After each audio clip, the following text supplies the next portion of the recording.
حبايبي، السلام عليكم ورحمة الله وبركاته. أهلا بيكم في يوم جديد معانا. النهاردة إن شاء الله هنعمل أكلة كده بنجيبوها من المطاعم. أكلة الصدق والفول دول حلوة جدا، هتعجبكم جدا إن شاء الله. معانا كده نص كيلو صدق، وهنعمل فول وهنعمل صدق بالطماطم زي أكل المطاعم بالظبط. يلا بينا نشوف معانا ايه ونشوف هنعمل ايه. وعملنا كمان جنبهم شوية مخلل كده، تنجان كده بالطماطم زي العسل.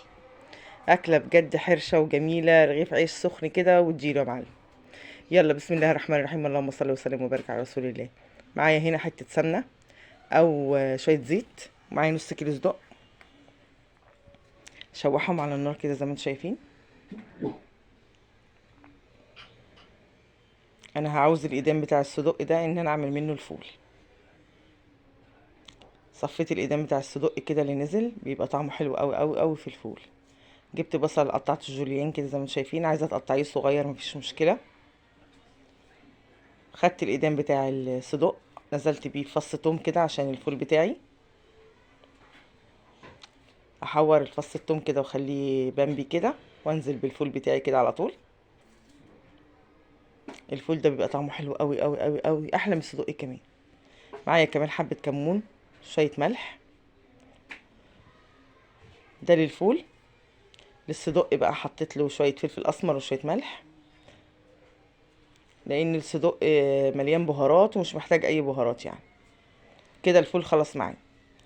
هنا بقى معانا حبة دبس رمان، حبة صويا صوص، حبة بابريكا مدخنة. اللحوم بتحب الحاجات دي كلها. ولو ما عنديش الحاجات دي كلها اكتفي بنص ليمونة يا جماعة يا بنات. نص ليمونة وخلاص على كده، مع فص توم مع حبة بابريكا زي الفل. ولا تحطي بقى صويا صوص والكلام الفارغ ده، لا لا لا لا. ماشي. قطعنا البصل بتاعنا جوليان ونزلنا على الصدق، حورناهم تحويرة كده. بعد منهم حطينا البهارات بتاعنا اللي هي النص ليمونة وحبة بابريكا، لو ما عندكيش الحاجات اللي احنا حطيناها دي.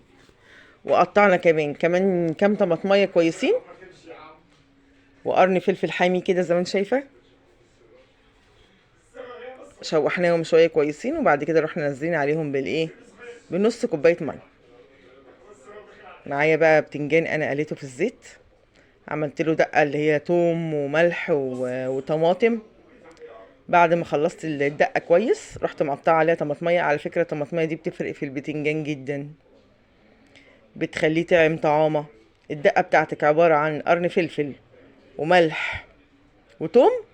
وبعد ما تخلصي اديها كمان طماطميه، اديها دعكه كده بالطماطميه، واحشي البتنجان بتاعك. يا سلام على البتنجان بتاعك بالطماطميه دي.